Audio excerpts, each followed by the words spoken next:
मिर्जा साहब, सड़कों पर उतरकर लोग आ गए हैं।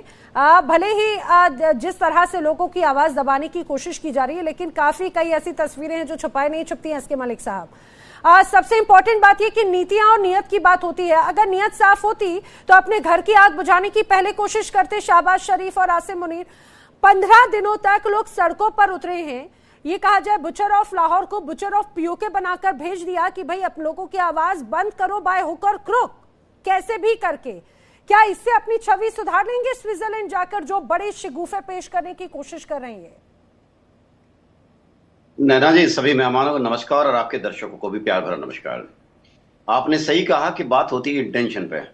देखिए, इन्होंने पाकिस्तान ऑक्युपाइड कश्मीर, यानी जहां इन्होंने जो जबरदस्ती कब्जा करके जमीन पे रखा हुआ है, आज से नहीं, हम सब जानते हैं डेट को। देखिए, अगर इनकी इंटेंशन होगी वहां पर इंप्रूव करने की, वहां के लोगों के बीच में जाएंगे, वहां की नुमाइंदगी बढ़ाएंगे, उनकी प्रॉब्लम को सुनेंगे। लेकिन मुझे ऐसा लगता है कि जितना हमारा ये अध्ययन कहता है वो ये कहता है कि इनको इंटरेस्ट है ही नहीं इस चीज में। इनको मालूम है, कारण क्या है कि ये मानते ही नहीं कि वो भारत वो इनका हिस्सा है कभी का। इसलिए तो उन्होंने वहां पे देखा उनकी डिस्क्रिमिनेटरी पॉलिसी वहां लगती है।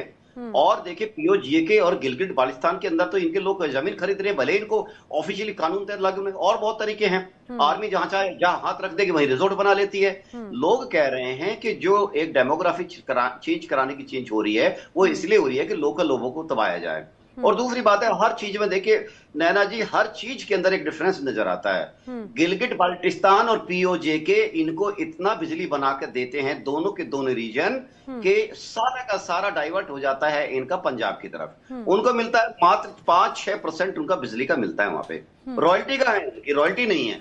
जैसे हम अपने पंजाब, अपने जे के उत्तराखंड के एक स्टेट रॉयल्टी इसलिए देते हैं क्योंकि वहां से वो नदियां आती है, हाइड्रोलिसिस पावर बनाते हैं, भले उनको सेंट्रल कंट्रोल करे, लेकिन स्टेट के इंप्रूवमेंट के लिए, वहां की प्रोग्रेस के लिए उनको एक अमाउंट तय किया जाता है, दिया जाता है। पाकिस्तान में तो कुछ भी नहीं है, ये लोग मांग रहे हैं। इन्होंने समझौता किया 2025 के अंदर। वो समझौता कहाँ है? मुजफ्फराबाद समझौता, यानी कहाँ है वो समझौता?